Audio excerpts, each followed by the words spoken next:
Mensaje dominical del Monseñor Andrés Carrascosa, Nuncio Apostólico en el Ecuador.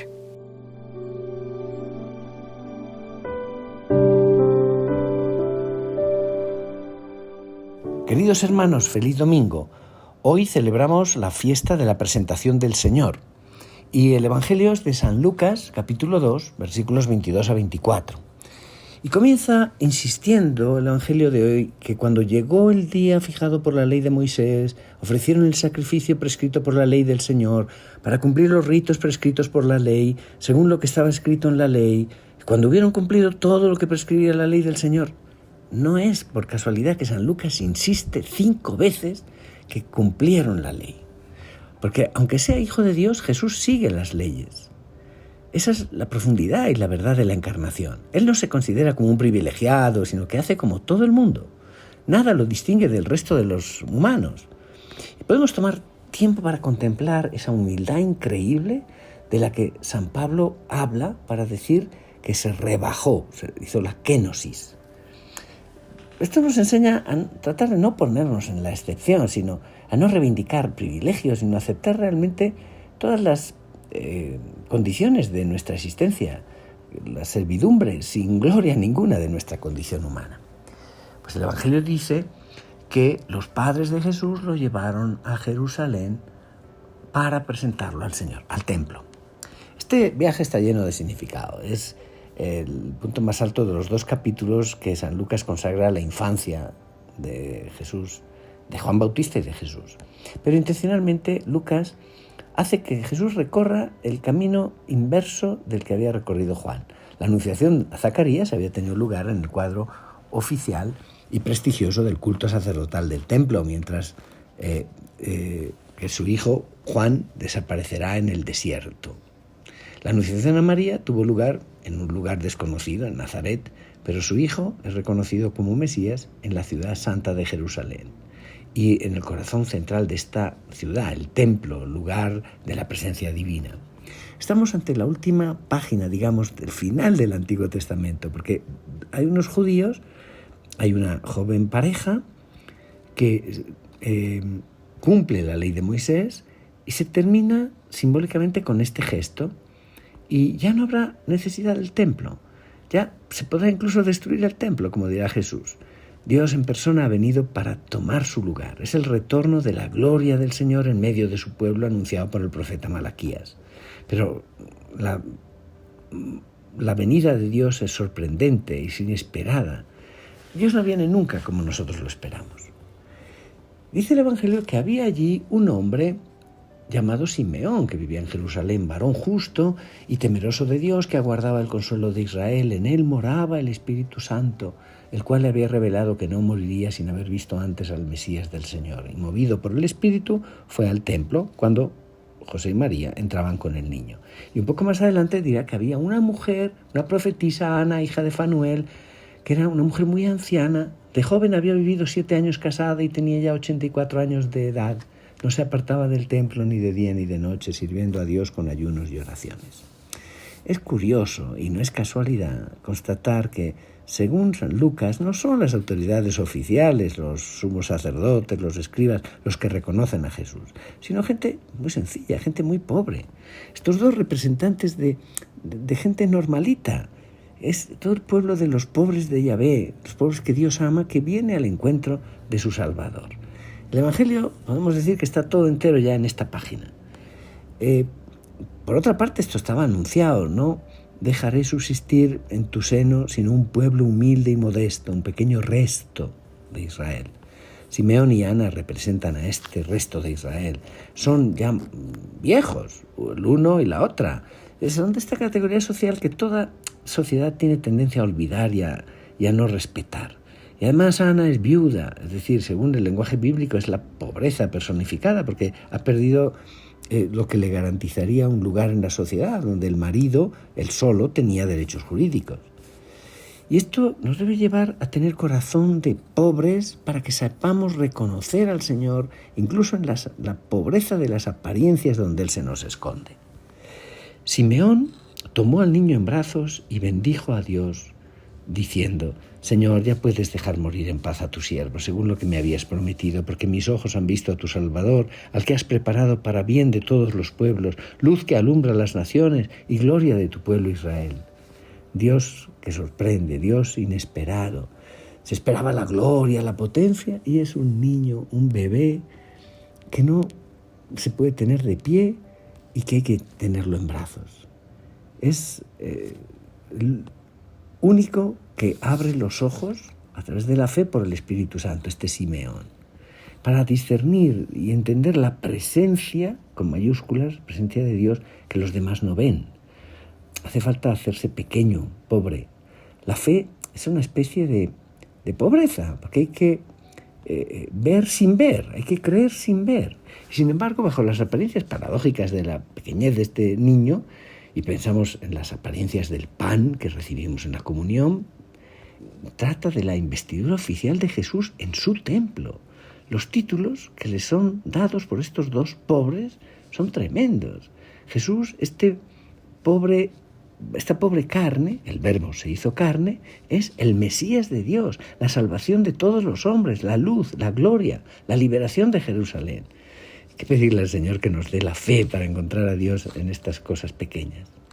El padre y la madre del niño estaban admirados de semejantes palabras. La fe de los padres, María y José, también progresa.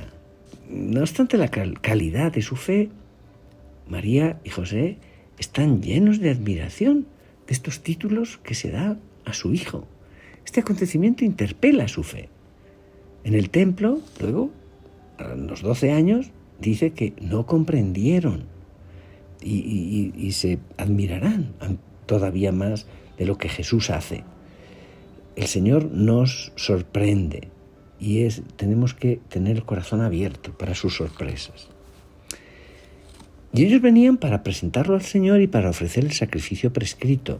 Estas son las dos fórmulas por las cuales San Lucas muestra el rito que hace esta joven pareja. El verbo griego, ofrecer, es el mismo que San Pablo utiliza para decir la actitud fundamental del cristiano. No olvidemos que Lucas fue secretario de San Pablo y que las epístolas fueron escritas antes que los evangelios. San Lucas emplea intencionadamente una palabra cargada de sentido. San Pablo dirá: no ofrezcan sus cuerpos al servicio del pecado, sino ofrézcanlos al servicio de Dios. Ofrezcan sus cuerpos al servicio de la justicia que conduce a la santificación. O yo les exhorto, hermanos, a que se ofrezcan a sí mismos como sacrificio vivo, santo y agradable a Dios. Ese será su culto espiritual. Eso es lo que María y José vienen de hacer antes. Lo que Jesús mismo hará en la última cena y lo que hará en la cruz, y lo que todos los cristianos estamos invitados a hacer en cada misa, ofrecer nuestra vida. Este es mi cuerpo que se ofrece, que se entrega por ustedes. Señor, en comunión contigo, quiero ofrecer mi vida y ofrecerla por amor. Pero para ilustrar estas dos cosas, la presentar y ofrecer, Lucas cita dos pasajes bíblicos que refuerzan todavía más la dimensión pascual de este relato. Él cita el Éxodo: todo primer nacido, primogénito de sexo masculino, será consagrado al Señor. Recordemos el origen de este rito. El pueblo de Israel era esclavo en Egipto. Para aceptar la liberación pascual, el faraón vio morir todos sus primogénitos. Y un sacrificio de un cordero pascual marcó con sangre las puertas de los hebreos. Y en recuerdo de ese día de redención y liberación, todo primogénito de Israel pertenecía al Señor. Y había que comprarlo para poder llevarlo de nuevo a la familia. Es un simbolismo extraordinario. Como es algo que pertenece a Dios, es un ser consagrado. Jesús es, en plenitud, el consagrado, podemos decir. Y esto pasa a los 40 días, que es el tiempo de la plenitud. Y esto será el día 40, cuando se acabará el tiempo de la Pascua, la ascensión que hará desaparecer la presencia sensible del resucitado. Sí, todo el Evangelio está simbolizado en esta página. Y esta otra escena pascual pasa también en Jerusalén. Pues bien, nosotros con nuestro bautismo hemos sido consagrados al Señor, pertenecemos al Señor. ¿Y qué significa mi bautismo para mí? Y este ofrecimiento se hacía, según la ley, con un par de tórtolas o 2 pichones. Parece como que podemos arriesgar de quedarnos en la anécdota, pero recordemos una vez más que San Lucas no inventa nada, ni deforma nada. Está claro que él se apoya sobre prácticas culturales judías indiscutibles. No se ve por qué Jesús habría hecho de manera diferente. Pero lo que cuenta para San Lucas es la densidad teológica, el significado profundo de estos hechos históricos. Por lo cual tenemos que aceptar el punto de vista de Lucas que nos narra. Y vamos a leer el texto completo del que Lucas cita un trozo del libro del Levítico. Si la madre es incapaz de encontrar la suma necesaria para ofrecer un toro, podrá tomar 2 tórtolas o 2 pichones. Era la ofrenda de los pobres. María no podía hacer más. Era incapaz de pagar más caro. No tenían.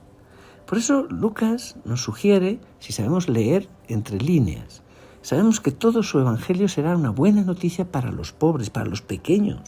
Sí, todo el evangelio está en esta página que parece un poco de anécdota. Bienaventurados los pobres porque el reino de los cielos es de ellos. Estar consagrado a Dios, eso no pide unos signos que llamen la atención. Todos los pobres del mundo son dignos de Dios y consagrados. Los pobres son sagrados y tenemos que respetarlos. Y Simeón le dice: este niño ha sido puesto para ruina y resurgimiento de muchos en Israel como signo que provocará contradicción, para que queden al descubierto los pensamientos de todos los corazones. Y a ti una espada te atravesará el alma. Jesús será un signo de contradicción, un signo que se puede rechazar. Dios no quiere obligarnos a creer, nos da la libertad y acepta que su signo de amor pueda ser rechazado. Cada uno debe decidir delante de Dios si lo acepta o si lo rechaza. Él es signo de contradicción. Tenemos en esta página, de alguna manera, el juicio final, el juicio universal, que separa a los hombres en 2, los que han aceptado a Dios y los que no. Y tenemos que pedirle al Señor que nos dé la fe, que nos haga capaces de escogerlo, de seguirlo. Y el Evangelio termina diciendo que cuando cumplieron todo lo que prescribía la ley del Señor, se volvieron a Galilea, a la ciudad de Nazaret. El niño iba creciendo y fortaleciéndose, se llenaba de sabiduría y la gracia de Dios estaba con él. El viaje a la capital se acaba. Se vuelve a la oscuridad de un pueblito de la provincia, perdido. Pero es siempre Dios que va a vivir ahora en esa casa, en ese taller de José. Jesús va progresivamente a aprender la vida del ser humano, va a aprender a sonreír, a caminar, y como todos los niños, y se va a caer y va a volver a intentarlo, va a aprender a leer en la escuela, va a aprender el oficio de su padre. Esto es, digamos, el escándalo de que un Dios entra en toda nuestra normalidad. Él va a ir aprendiendo, va a ir progresando. También nosotros tenemos que ir creciendo y progresando en el encuentro con el Señor y en la vida cristiana. Que el Señor les bendiga, que tengan un feliz domingo.